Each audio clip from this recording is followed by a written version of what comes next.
Ready.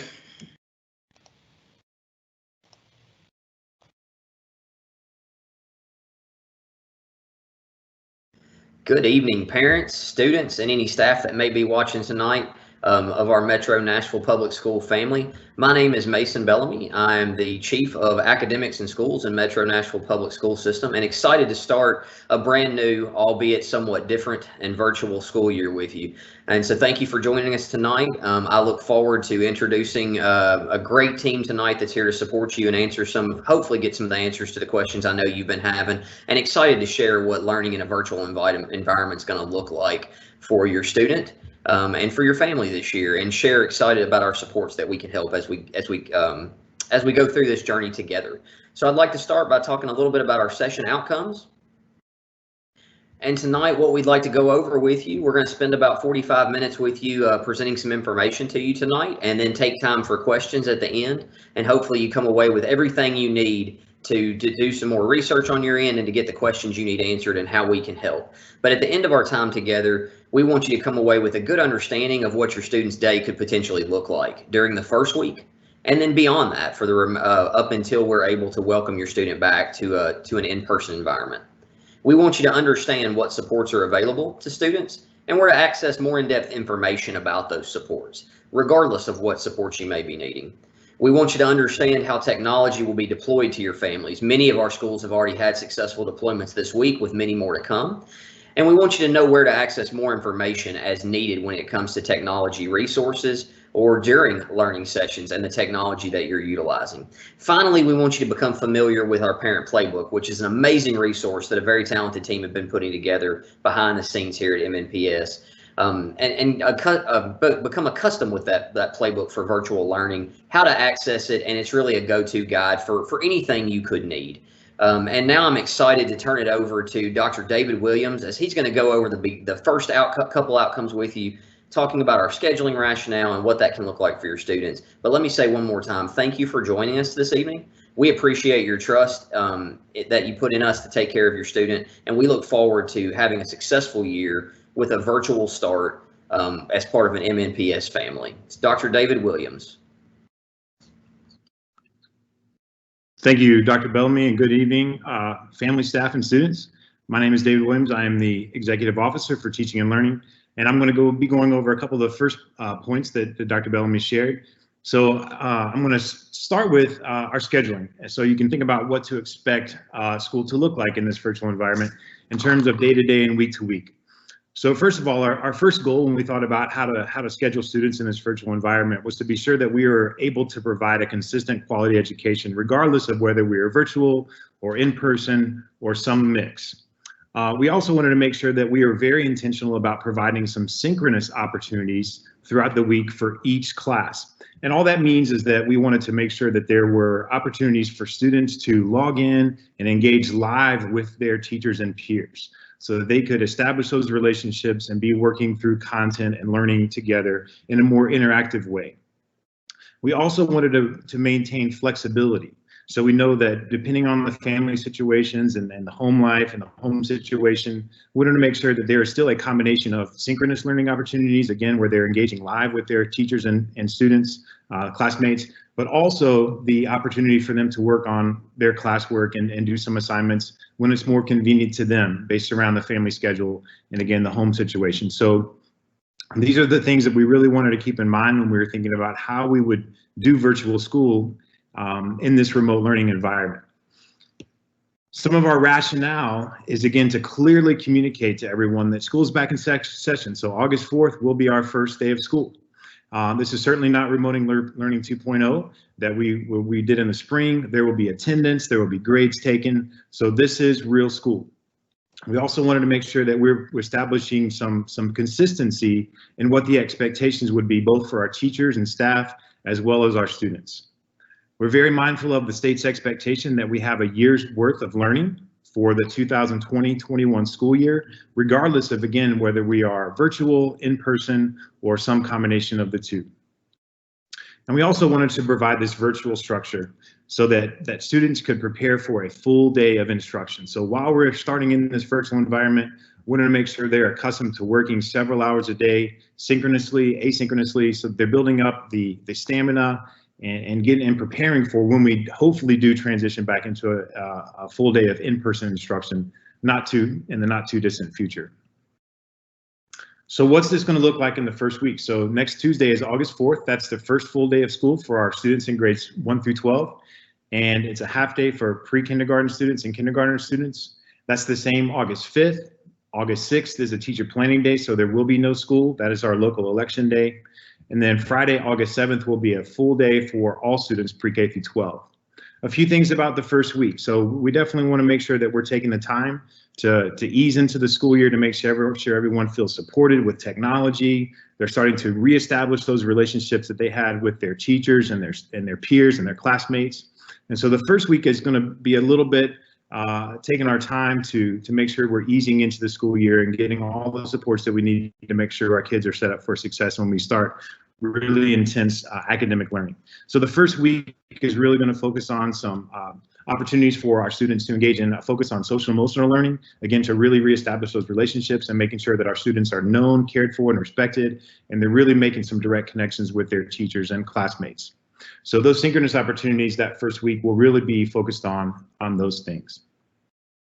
I do want to point out that for students who receive services for exceptional education and EL, those will also begin in week 1. So while we're talking about easing into the school year with a focus on social emotional learning, students who require those services, they will begin week 1, day 1.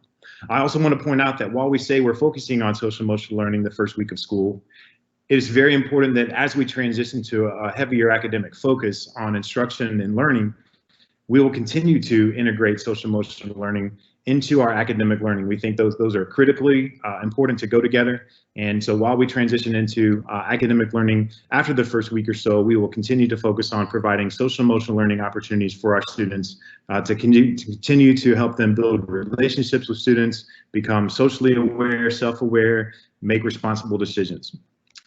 So the next slide that we're going to look at is just an example of what an elementary student schedule might look like. So in the left-hand column that you see there, that would be essentially what the schedule might be in person. And the reason that we encourage our principals to really start there is they have already drafted those, they've already created those in-person schedules. So those are ready to go when we transition to in-person. But also we wanted to make sure that when students are logging in and participating in those synchronous learning opportunities, that there would be no conflicts. So we also know it's very important with literacy to have that opportunity available every single day. So if you see the Stanford student schedule, every single day, Monday through Friday, there's an opportunity for students to engage live with their teachers and peers. Social studies and science would be about 30 minutes every other day. So you can see science is 2 days a week for 30 minutes and social studies is 2 days a week for 30 minutes. Math, we said we need to focus on 3 hours a week, and that could be 3 one-hour sessions. It could be 4 45-minute sessions. Related arts, they'll have the opportunity to engage in related arts, whether it's art or music, technology, a world language. And then their personalized learning time, have the opportunity for them to engage about 30 minutes twice a week. The boxes that don't have times on them, that is space in the student's day where they could, on their own, work at their self-pace and do some asynchronous learning on their own. So again, a full day's worth of learning here. The times that we've noted at the bottom, those are the synchronous opportunities that students will have to, again, log in and engage live with their teachers. A couple of notes over there on the right-hand side, I want to point out that even though it's not explicitly called out here, we know that there are EE students and our EL students who require services. Those are integrated throughout the day. So whether they're receiving those services during their core instruction time or during PLT or another time, there are certainly opportunities for those students to get the services they need to meet their needs.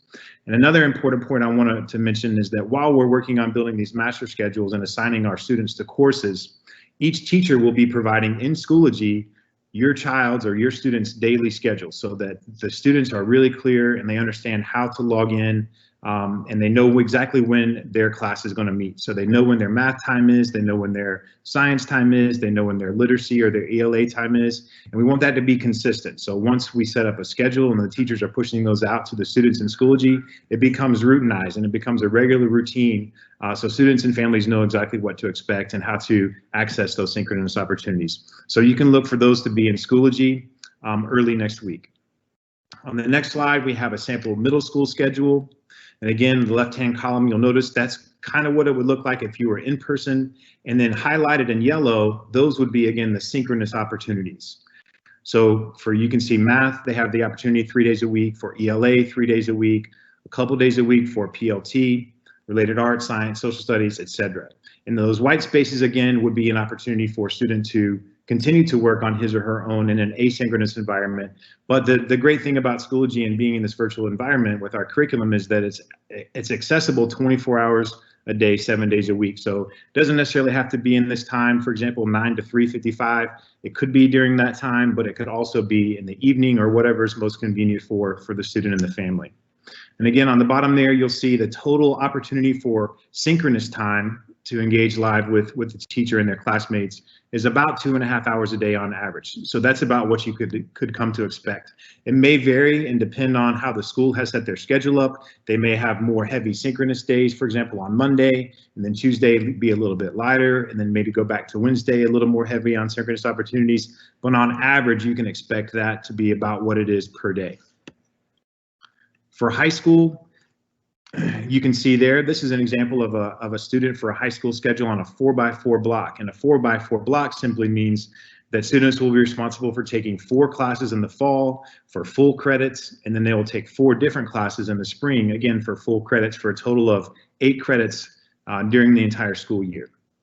So you can see here again the opportunities for the students to engage live in yellow. And so for integrated math 3 times a week, for English 3 times a week, for biology 3 times a week, and then if they have an elective, they could engage in that class also 3 times a week, again for a total of about 2.5 to 3 hours a day. The personalized learning time in all 3 tiers is really going to be where we can provide interventions, language supports, enrichment opportunities, encore. That's really going to be a time and a place for our staff to really connect with students and make sure that they're reaching students, whether it's through phone calls or emails, through Schoology, through Teams events like we're engaging in now. But we really want our staff to make connections intentionally with every single student in the building. So those are some samples again of what a day might look like each tier. On the next slide, I want to talk about MTSS. So MTSS is a system by which we make decisions based on the data for what students really need. And again, it could be intervention, it could be enrichment, it could be language supports, etc. And so we want to make sure that we're engaging in those the decision-making process, so that our students have the supports just that they need and just in time.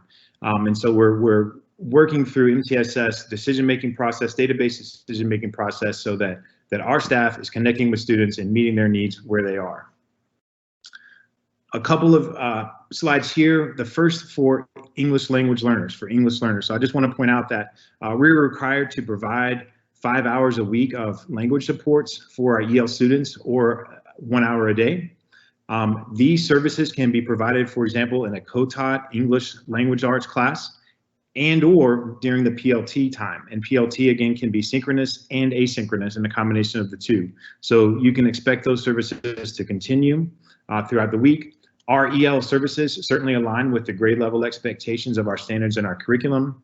Every single student in our district who is an EL student has an individual learning plan, and those will be fulfilled even while we're in a virtual environment. And if you have questions about your child's ILP, they can certainly reach out to their child's EL teacher.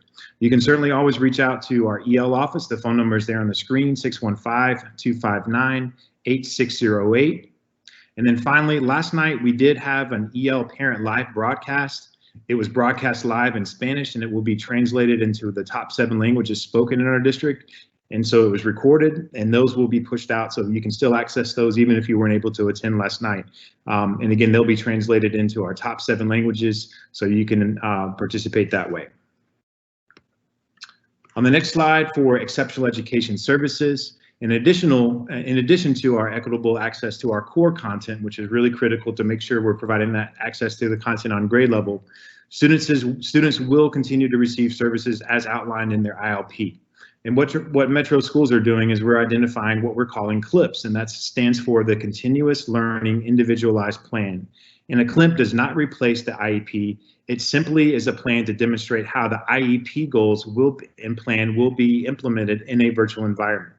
Families and students will certainly be part of developing those CLIPs, and many CLIPs have already been developed, and a lot of work has been done on that front. If you have any questions, please reach out to your child's exceptional education teacher. If you have any questions as a parent, you can always email eequestions@mmps.org or call their desk 615-687-4551. This Thursday night, there is an EE Parent Live broadcast that you would be invited to. You can find more information on the district website, mmps.org. And if you go to the district calendar, you can find information about how to log in and participate in that event. On the next slide, you'll see some SEL supports. These are things that will be pushed out either from the school level and or the district level to, again, make sure that we are taking a whole child approach to supporting your child and educating them the best way we can. And so we think it's really intentional that we continue to provide a lot of these services. We want to hear from you. There's lots of opportunities for families to engage and receive these services. If you have any questions about any of these services or what they mean, please reach out to your school. But we look forward to supporting the students, not just academically, of course, what we do with learning, but social emotional learning is absolutely critical too. On the next slide, to further clarify this, what we've developed is what we're calling the first 20 and 20. And so here's an idea of what that might look like for the first week, starting on August 4th. So there will be, again, one-on-one adult to student check-ins. We want to make sure that every student is assigned to an adult in the school so that every single staff member is reaching out to students and connecting with them. And again, that could be a phone call, it could be an email, it could be through a Teams event, it could be through Schoology. In that first week, you can see there just a sample of some opportunities for students to engage in school-wide events or even district-wide events. So some morning meetings, some district-wide mindfulness minute live for the entire district, and in addition to some asynchronous mindfulness sessions that students can access through Schoology. So that's a little bit about what to expect in terms of the schedule from day to day, from week to week, from your school. Details, again, may vary slightly from the school and how they set the schedule up, but those are the expectations that we've pushed out to our schools. And so that's about what you can come to expect, and also a little bit about how we're going to start the school year. Next, I'm going to turn it over to Dr. Doug Renfro. He's our Executive Director of All Things Technology, and he's going to talk about devices and deployment. Dr. Renfro. Thank you, David. So I'm going to start out and I'm going to talk about the deployments. And as Dr. Bellamy has said earlier, we've had deployments going on for 2 days now. Deployments are handled at the school level, and that is for laptops and hotspots. And each school is setting their own schedule to meet the needs of their students and families. If you haven't heard from your school, please reach out to your school and get the information you need if you need any device, whether it's a hotspot or a laptop. Like I said, the deployments are happening over multiple days. In fact, I know there are deployments still going on right now, so they're going expanded hours. For most part, they will be happening outside of the school building. We are really working on social distancing where possible. Anybody who is handing them out should be wearing PPE. And we want to make sure we limit the interaction in order to provide the safest environment to get the materials to the students that we need to. Most schools are helping students log into devices, even if they are outside the building, so that they're trying to get the students to log in prior to leaving to ensure that the device is ready for them when they get home for learning. So, next slide. So if your student gets a device from the district, you will see a help button on the home screen. This is a guiding document that does not need to be on Wi-Fi to get information. So when a student clicks on this, it will bring up a website that has basic contact information and help documents. They will explain if you need or having troubles connecting to the internet, here's what you might try. If you're having troubles with your speakers, here's what you might try. And at the end, it will also provide, if none of this works, then here are the numbers that you need to call in order to get the support you need. So that's the first line of defense, is try that help button if it is a device picked up from the schools. So the next slide. The next page, once you get connected to the internet, if you have more support questions, our website is support.mmps.org. This would be the next stop after that help button. This site contains a lot of basics about how do you reset your password, how do you access your email, what are some of the basic troubleshooting issues that you have on the computer. This is all about the technical aspects of the computer and how we can support you. There are help guides here and emails here that you can follow to get to people to help also. Next slide. So we have the help desk, and what we learned over our spring remote learning 2.0 is that we needed to expand our help desk. It was the first time we had used it for students and families, and we have seen where the need happened during remote learning 2.0. So we have split the help desk for a variety of reasons, and we have expanded the hours. So on the technology help desk, again, the phone number is 615-269-5956. It is staffed Monday through Friday from 7 a.m. to 7 p.m. And we have added agents to the help desk in order to support the load. The new addition is translated text support. So that number is 615-259-8787, and that is Monday through Friday, 8 a.m. to 4:30. If this number is called, especially for our non-English speaking families, they will be provided with a translator as a starting point. That translator can help troubleshoot some basic functionality like password resets and things like that. But if that translator cannot provide the level of support, then they will bring in a technology help desk person, and both of those individuals will help solve the issue that we have going on with either the laptop or the tool that we're using. I will also add that we now have instructional support on here. So we have learning technology specialists. These are teachers who know and how to use the platform. And so if a student gets stuck on how do I use Schoology, how do I use Teams, this is the place that they would go, and they can call the help desk and they can get that information and tie in with a learning technology specialist who can help them on the instructional side as well. Next slide. So this is the instructional support page, and it has been expanded. This was where we started with the digital tools page during Remote Learning 2.0.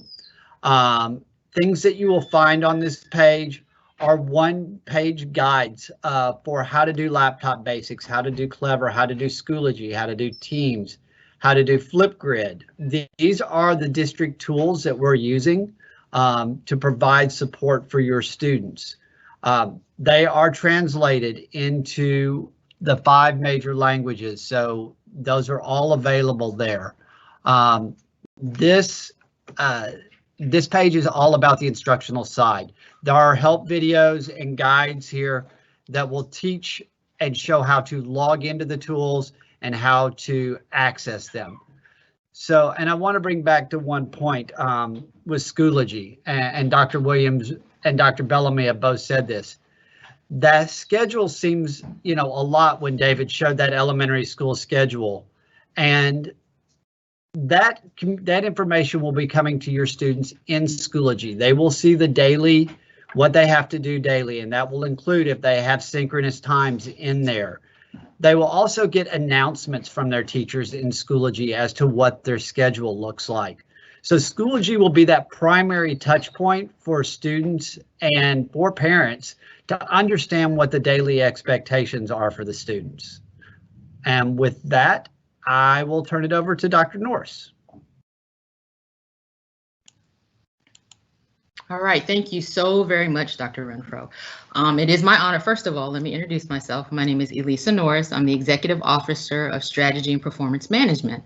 And so it's my honor and my pleasure to share with you all the Virtual Learning Parent Playbook. We understand how important it is to get information quickly, to be able to access that information quickly. And so what we have done is created a playbook whereby we have organized the information. We know that we have been sharing out lots of information because we want to make sure that our families are well informed. And so in some ways that certainly could be overwhelming. So as we were designing the parent playbook, we wanted to make sure that we were organizing it in a way that you could access it and it would make sense immediately. And so you see here, we divided it into two sections. We divided it into two broad categories that are then broken down into smaller sections. So the one category is academics, and that's all about scheduling, what Dr. Williams shared earlier. It's about expectations. It's about commitments from the district, from our schools, from our principals, and from our teachers. It really outlines what we can expect in this virtual space in terms of academics. Equally important then are the support side, right? And so Dr. Williams started the conversation saying that we recognize that this new space that we are all entering into, we have to put into place those supports so that our students and our families can be successful. So the other side of that playbook then is all about those supports, everything from SEL supports that are then broken down into student-specific supports and then family-specific supports, and also thinking about the ways in which we can support our students around virtual behavior. And so all of those sections are included in the playbook. Additionally, then, we have a section that is about frequently asked questions. We know that there are many questions that continue to swirl around, and to the very best of our ability, we try to capture those questions and provide some responses and share them in this document. And additionally, we have an appendix that has additional resources, listings of community partners who are willing to get in there and support us in this virtual space.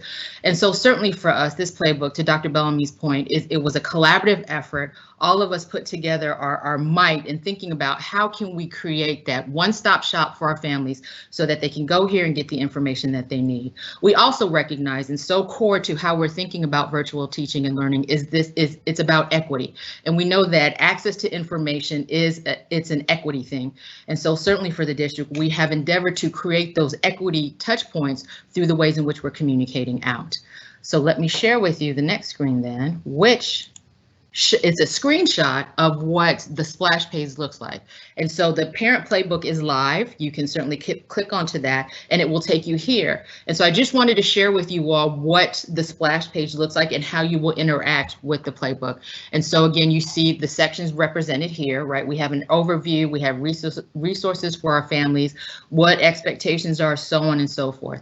And so we have a couple of asks concerning the playbook. 3 things that we need from you all. We ask that you visit often. You know, we all have learned certainly that things change so quickly. And so what we have endeavored to do is ensure that we are sharing that information in a timely manner. So we ask that you visit this site often because we'll be putting those updates there. Additionally, we ask that you share any feedback with us. Are we missing some resources? Have we not considered a particular section? The more feedback we get from you all, understand that we are so responsive and we want to be able to meet you where you are. So share whatever feedback that you may have about this playbook so that we can continue to tweak it and refine. And also, please, please, please use those resources. We have been so humbled by the number of community partners that have reached out to us and have said, we want to help, we want to lean in, we want to collaborate, we want to partner.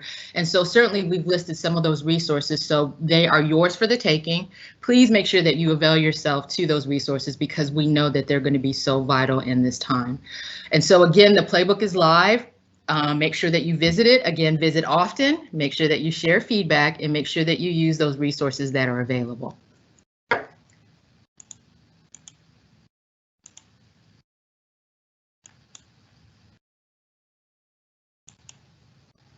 Oh no. Okay.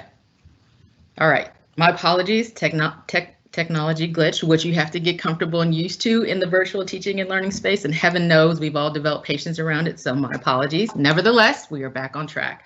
And so I want to share with you all some upcoming training opportunities that we have for our families. I believe that Dr. Williams mentioned earlier on the 28th of July, which was yesterday, we had a Teens event that was for our English language learners, and it was broadcast in Spanish, and it will be translated into our top 7 languages. On the 29th, which is today, right, we're having a Parent Lives event. It's about, again, getting that information out. And this live event will happen again tomorrow at 1 o'clock. We wanted to create flexibility in terms of allowing our parents the greatest opportunities to be able to tune in. On July 30th at 6:15, we have a training that's all about getting ready for virtual learning. And it's a two-parter, right? So the first part is July 30th at 6:15. The second part then is August 6th at 6:15. Make sure that you turn in, because it's all about how do we create the optimal learning space? How do we continue to support our students? How do we stay lifted up in this virtual space as well? And then again on July 30th, we have another training at 7 o'clock, and that's for our exceptional education families. Again, it's going to be a Teens Live event. So please make sure that you tune in. You should be able to access the links to these trainings similar to the ways in which you access this link. So make sure that if it's apropos for where you are, make sure that you tune in. Or if you know a family or a neighbor or anyone that you know can benefit from this information, please make sure that you inform them of that. Again, know that the district is committed to getting that information out in a timely manner, making sure that we're getting that information out in a way that's easy for you to access so that you can act on it immediately. So having said that, now is our time for Q&A. We know that you all probably have lots of questions, and so we're primed to answer them. So I'm going to unshare my screen, and I'm going to turn it over to our 2 moderators, Mr. Steve Ball, one of the moderators. He's an executive director at the elementary tier, and Dr. Celia Conley. She's an executive director at the middle school tier. Moderators, it's all you. Thank you, Dr. Norris. The first question we have tonight, I guess, would be for Dr. Williams. How do clubs work virtually? Thank you, Mr. Ball, and thank you for that question. So we certainly want to support the continuation of clubs in a virtual environment, because we know that that's something that an opportunity for kids to pursue something that's of particular interest to them, and something that really engages them with the school and connect that way. So I would reach out to the school directly if there's a particular club you want to start, or if there's something else that you're interested in, if you have particular questions. I think certainly during the PLT would be an opportunity to engage in a synchronous session with a club sponsor and some classmates who, again, have a similar interest that you have. That's the way I would think about it in terms of scheduling. It could also be scheduled after school hours. So you could set up something that meets an opportunity to meet up with the club sponsor and some classmates after the school hours. But that's certainly something that I expect we should push to continue. And I appreciate that question. I think it's really important that we look to maintain some of those same opportunities that we have in a physical space, to maintain them in the virtual space.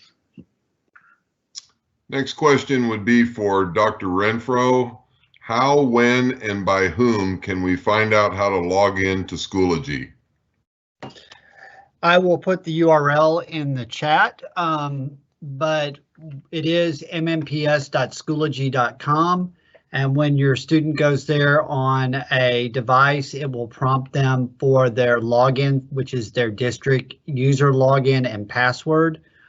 If you don't know that, please contact your school. They do have all that information. And if you don't know the password, then they can reset. We can go through the process to reset the password. And a follow-up question, will teachers be able to help with explaining student versus parent accounts in Schoology? This parent has a younger elementary student. Yes, they will. Teachers have a training on the 31st, and that will be some of the things that are covered in the training. Okay. Next question is for Debbie McAdams from our Exceptional Ed Department. I know there's a meeting tomorrow, but maybe you could spend a couple minutes talking about how a child with special needs schedule would look like. So, good evening, this is Debbie. A student with special needs, we will make sure that services are being provided outside of the core content. So you would follow the schedule of your school. to make sure that the student is accessing core content. And then in addition, you will receive the services that are outlined in your IEP. So your special education teacher or related service provider should be getting in touch with you to review how we will implement those services virtually, and they'll have a discussion about how we can best support you. Okay, another question for Dr. Williams, and this one's got a couple parts to it. First of all, will there be live instruction? And number two, which platform will students be using for the instruction? And is this also in Schoology? And we'll start with those.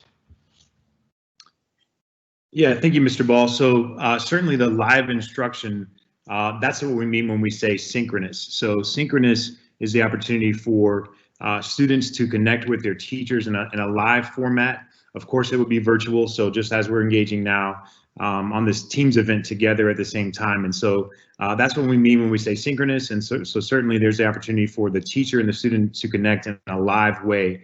And that will be done through Teams. And I know Dr. Renfro is on, but as we said, Schoology is the hub, and there will be opportunities for teachers to post links to Teams events or Teams meeting, which is where our students would log in just as we're logging in now and interact and see the different speaker and listen and post comments and that kind of thing. So yes, number one, definitely have the live events or the synchronous events with the instruction and their teachers, but also they will be done primarily through Teams, which is also going to be where they'll go to Schoology, and if there's a Teams event, they can access it from Schoology and link out that way. If Doug Renfro has anything else to add there in terms of the ways that our teachers can interact with our students. I would just add that we have similar chat functionalities in Teams, and in similar to a classroom, when you're in a Teams event, students can raise their hand and be called on by the teacher. So we try to make it as much like a classroom setting as possible. And Dr. Williams, can you talk a little bit about how band class will work in this environment? What a great question. So certainly we want to have band. We have our curriculum that will support music and all the related arts, whether again it's music, technology, world languages, etc. But I know that our visual and performing arts director, Jeff Smith, has been working hard on how we can rotate instruments to make them available for our families. So more information to come on that, but the teams are working really hard to make sure that if a student is in band, that they certainly have the opportunity to participate in a virtual way. And also, Dr. Williams, you've shared the number or the approximate number of hours required and expected for synchronous learning. What about expectations and guidelines as far as the number of daily hours for asynchronous learning? Yeah, good question. So we are required to offer 6.5 instructional hours a day, and that is per the state of Tennessee. And so what we tried to do when we came up with our synchronous is certainly provide those synchronous or live opportunities.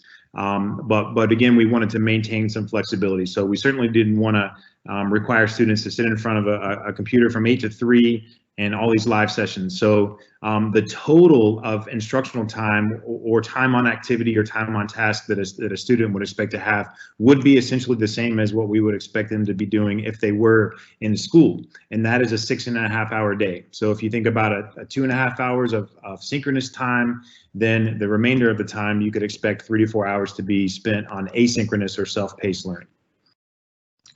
Okay, question for Dr. Renfro. Many of the communication references using MNPS login credentials to get started in various systems. What credentials are these, and is there something we should already have, or will it be provided? So it can be provided by the schools. Many of your students have this. This is their email account if they're an MNPS student.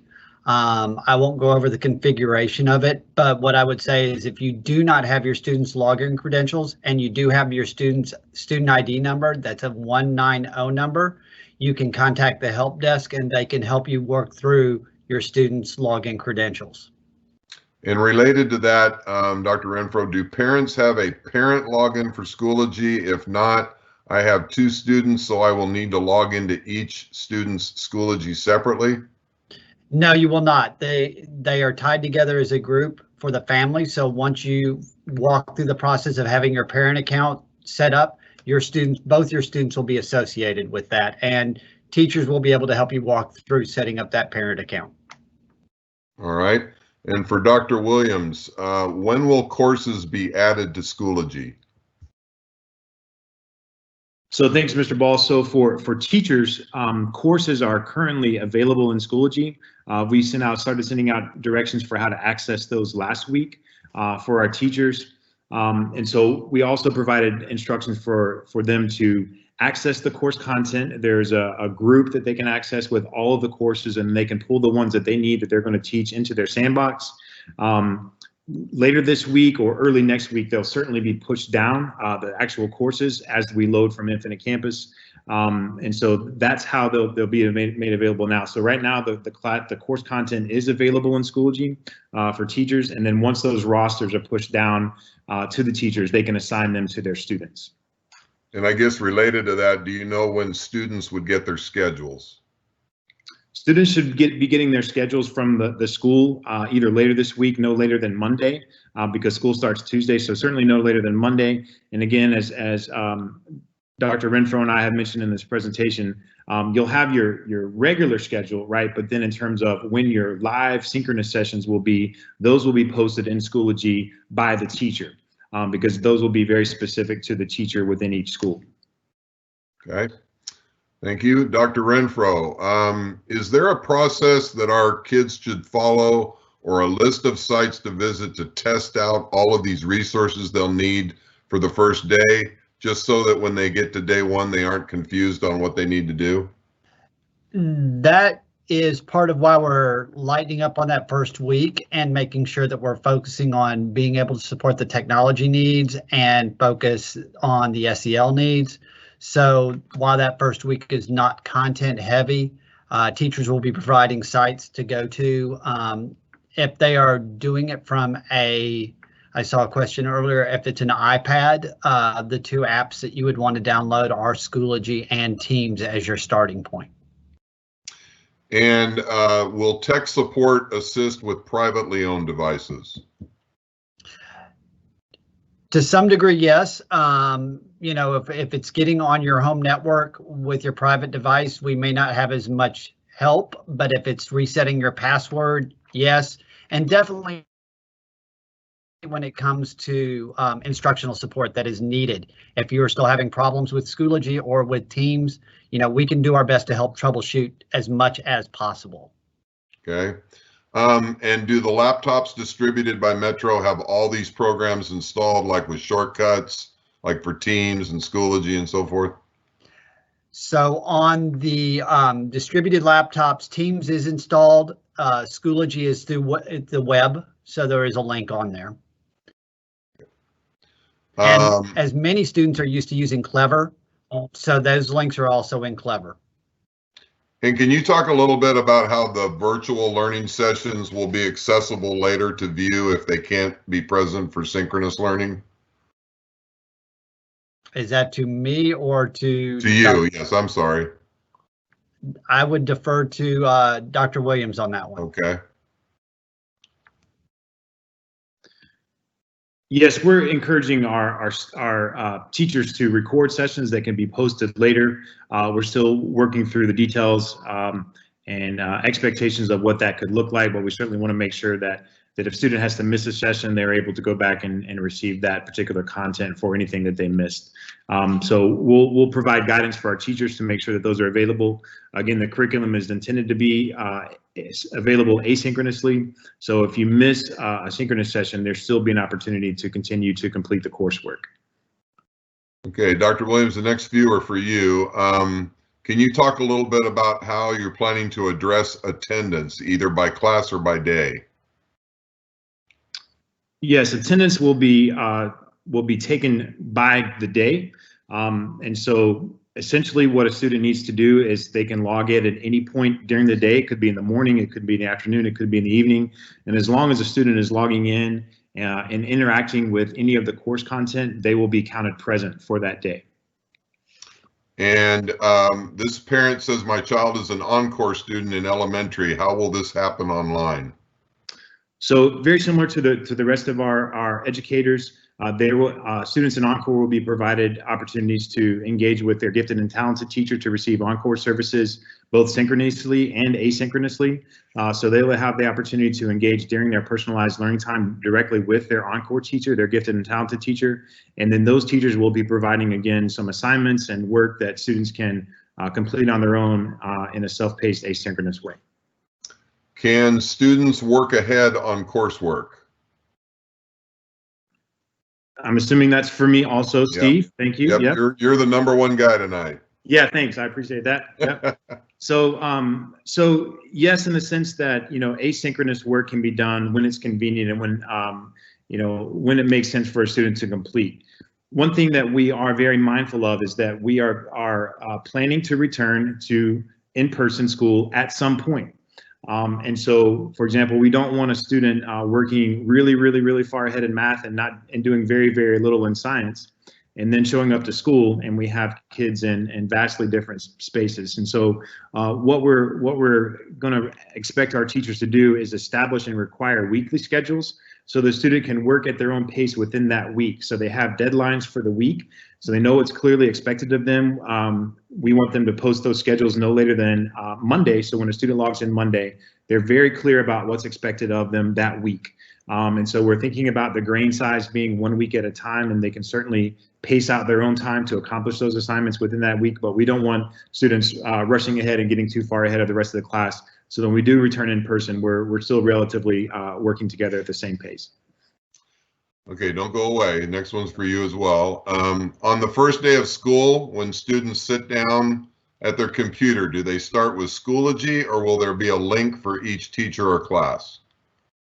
They will log into Schoology. That is going to be their first and primary point of access for anything related to their schedule, related to their live sessions, related to accessing their assignments, for interacting with their other students and their teachers. So Schoology is going to be the first primary place for students to log in on that first day.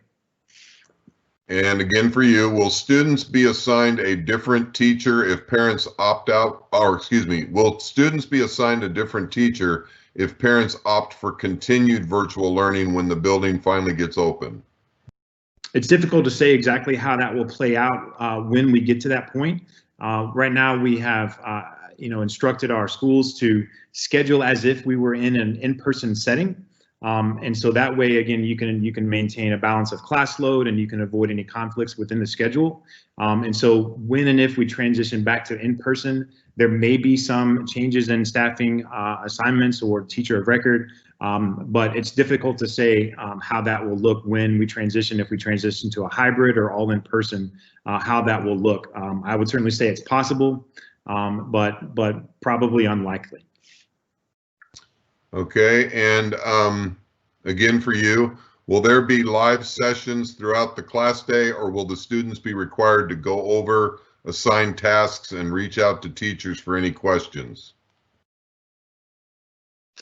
There will be, yes, live sessions throughout the class day. And depending on the school, those would be available pretty much every day, but it might not be the same exact class every single day. And so we're also encouraging our teachers to have office hours, and that will be a few hours of the week. So when a class is not in session, a student might have the opportunity to go get extra math help or go get extra help in science class. And so we're encouraging teachers to make those times and opportunities available outside of the normal class time. So there'd be plenty of opportunities for students to access supports and get extra help they need during the school day. Okay, I'm going to give you a break and go back to Dr. Renfro. Dr. Renfro, are there any devices or operating systems that are better than others for the programs that will be used for virtual learning? Any that they should avoid based on if they're going to buy their own device?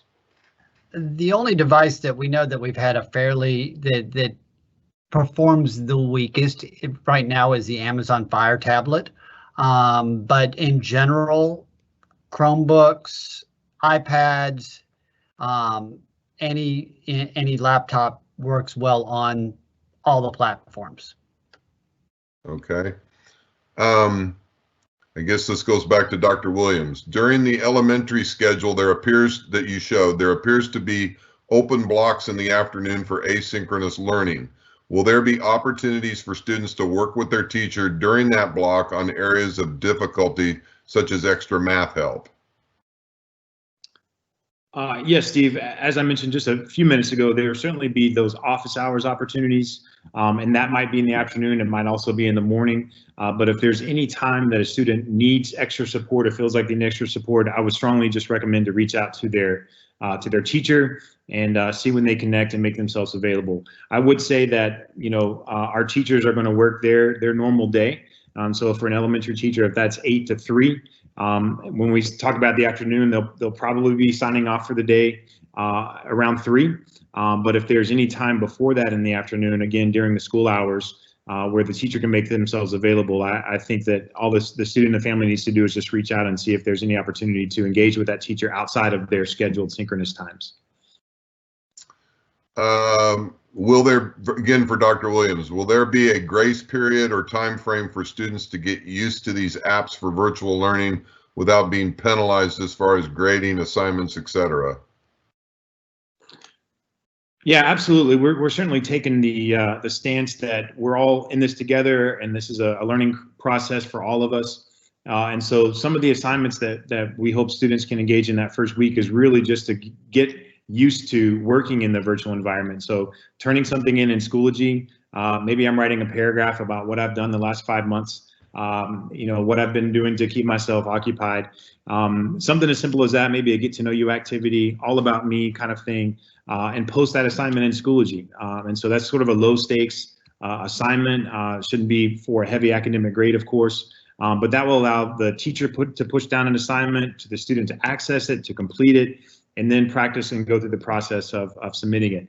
And then what's more is once it's posted in Schoology, students can access perhaps sometimes other students' work if it's made public and start commenting on it. And that's how you get that student-to-student interaction that Dr. Renfro was talking about. So all that to say, certainly the first several days, we want to make sure that we're providing lots of social and emotional learning supports and helping students and teachers alike adjust to this virtual environment, how they're going to engage together and learn together. Thank you. Dr. Renfro, will students have the ability to install free programs that help with their studies and that are appropriate, such as mind mapping software, engineering apps, etc.?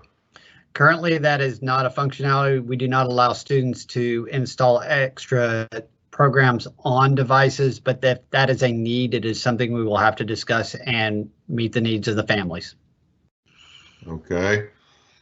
I'm not sure who wants to take this question, so I'll throw it out there and maybe one of you can jump in. How can after school and extended learning programs be best effective to Metro School's virtual learning school day right now, in your opinion?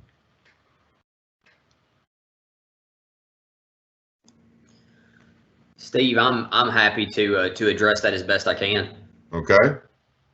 So one, thank you for that question. We appreciate anyone partnering with our school system, with our families to help during this unique time. I think you can also access the parent playbook so that you understand what our students are looking at and what they're seeing. I think you can reach out to those help resources, let us know what kind of program you're running and what kind of students you're working with. Obviously, you know that we can't give you login information to student accounts and things like that, but we can certainly work with any of our partners willing to help our families in working with these systems so that when our students are safely in your care, that you can help guide them through, in particular, if it's their asynchronous work, things like that. We're certainly available to help. I think you can always contact your child's teacher or school, or obviously they're not your child if you're in an after school program, but you can let the parent know and they can seek advice from the teacher as well so that their child's better equipped the next day they come as well. So I don't know that I can answer that question directly, except to say that we're going to be willing partners with anyone that's willing to help an MNPS kid. And we're certainly be on the lookout. So if there's a resource you need for your after school program or extended learning programs, reach out to us and let us know how we can best help you navigate that so that you can help us help our kids. Thank you, Dr. Bellamy. For Dr. Renfro, is Infinite Campus being used this semester? And if so, how can a parent get an activation key? So Infinite Campus is our student information system, and that is what we use for state reporting. All grading and and feedback will be happening in Schoology. So if you have a Schoology account, parent account, you'll be able to see your students' grades in there. We are going to pass those grades back to Infinite Campus. So it is more important for you to have a Schoology account than it is for you to have an Infinite Campus account. Okay. And question about how students use Teams. Maybe you can talk a little bit about how it works. Is it this parent would like to know, is it a webinar format, or will they have accounts and be able to chat with their teacher or classmates throughout the day, similar to how Teams is used in a corporate environment? It will be similar to the way Teams is used as in a corporate environment. There will be meetings set up, so the synchronous times will be set beforehand, and the students will have the chat functionality going back and forth. It is more of an interaction than it is a webinar format where you just sit and listen. Okay. I guess the next question would be back to Dr. Williams. Will students be taking MAP tests this year? Or any standardized tests? Yes, Steve. So a couple of things there. Good question. So our assessment window for the fall starts August 17th. And again, that will allow us a few weeks to adjust to the virtual space and again, establish some of those critical relationships at the beginning. That window will be extended for 3 to 4 weeks. So a couple of things there. We certainly think it's critical for our educators to identify in their students any learning loss that's resulted. Certainly we have summer slide. It's a phenomenon that's well documented in the research literature, but we know that summer slide is going to be exacerbated and compounded by the fact that we've been out due to this pandemic. So it's going to be really, really critical for us to establish in a diagnostic way where our students have had any learning gaps or unfinished learning that's resulted by this extended school closure. And so to that end, we will have a way to administer the MAP assessment in a virtual space. The company that administers MAP has had some success and demonstrated success around the country administering MAP in a virtual way. And so we're still going to administer MAP on schedule, as I said, as early as August 17th. And that, again, is going to provide a lot of useful information about where our students are going to have some gaps in their learning. So while we're expecting our teachers to instruct on grade level standards, there will certainly be gaps that they'll have to incorporate and integrate into the on-grade learning this year. Thank you, Dr. Williams. We have a number of questions, and we're not going to get to all of them, but please know that we are going to keep track of these questions, do the best we can to answer them in the future. Dr. Williams, back to you. When schools do reopen, do you see students being on the same virtual schedule if they choose to stay at home? Yes, I think that's to be expected. And again, the very simple reason is that we expect teachers and students and families to establish a routine. And so that's why we're very intentional about setting those expectations from the beginning. And that way, and it also avoids those scheduling conflicts so that a student doesn't have to choose between 2 classes that may be scheduled to meet at the same time. So we think having that in-person schedule reflect the virtual schedule will allow, again, for some consistency, for clear expectations, and also allow students to have access to the entire set of courses that they'll need to interact with. And Dr. Williams, will any hard copy instructional materials be issued or available, such as workbooks, literature, reference materials? Yes, we are certainly in the process, and many of those materials have already been received, and our warehouse is working on the distribution out to schools. And certainly that's going to include some books for our younger kids to read, some math manipulatives, things like a protractor and a ruler, tin frame, different things for our math students in grades K through 8, maybe a protractor and a compass for some of our high school math students, some art supplies. There'll be some printed materials that go with our Florida virtual curriculum for K-5, and those are being printed right now. And so those will be distributed to our schools within the first few weeks, but certainly there are physical assets that go along with the virtual curriculum to support it and give that hands-on interactive engagement with the physical materials to accompany what they'll be learning and experiencing in the virtual environment. And Dr. Bellamy, this will probably be a good question for you. Can you talk a little bit about athletics for students? Yes, sir. You may have just seen recently on our Twitter feed, we've released some information that Metro Health reopening task force has asked our district, as well as the private schools here in town, that we have pushed back the start of our games. Lots of seasons where our girls volleyball and soccer in particular were scheduled to start on the 17th, and it's been released that we won't start athletic activities in Metro until September at this point. We have issued guidance to our schools about what conditioning activities can continue to be taking place right now, and then as we work in the future, we're going to continue to change. That guidance is updated weekly, and so we're going to continue to work with our athletic directors and our schools and our teams. We want our athletes on the field safely and in a healthy way, but we're going to adhere to the standards that the community requires of us at this point. So that's just recently breaking as of this afternoon, and that's the situation as we know it now. So thank you for that question. All right, I think that probably wraps up our time for questions. There are a few comments in there thanking all of you for your hard work, for the consistency, and for the ease of the information. And Dr. Norris, I'll turn it back over to you. All right, thank you so very much, team, and certainly thank you, families, thank you, students, thank you, MMPS staff who have shown up to support as well. Again, know that we are here. The district stands ready to support and lean in. And additionally, we welcome any opportunity to connect with you all, certainly in these live events. So, gentle reminder, please make sure that you tune into those events, because we have lots of information that we want to share, and we want to share it out in a timely manner. And so with that, I will turn it over to Dr. Bellamy, our Chief of Academics and Schools, so he can close us out. And I wish you all a wonderful evening. Thank you, Dr. Norris, and thank you to this team. Let's give them a virtual round of applause for those of you still watching at home. Thank you to Steve and Celia moderating. Dr. Battle was here with us tonight listening, and David Williams and his talented team, Doug and his talented team. Just thank you to everyone for putting on a great event for our parents, families. Thank you for staying with us this entire time. Thank you for the trust you give us every day to take care of your most precious resource. We take that seriously, and it's been our pleasure this evening. So for Metro Nashville, please have a great evening, and we look forward to serving you and your child beginning bright and early Tuesday morning. Thank you.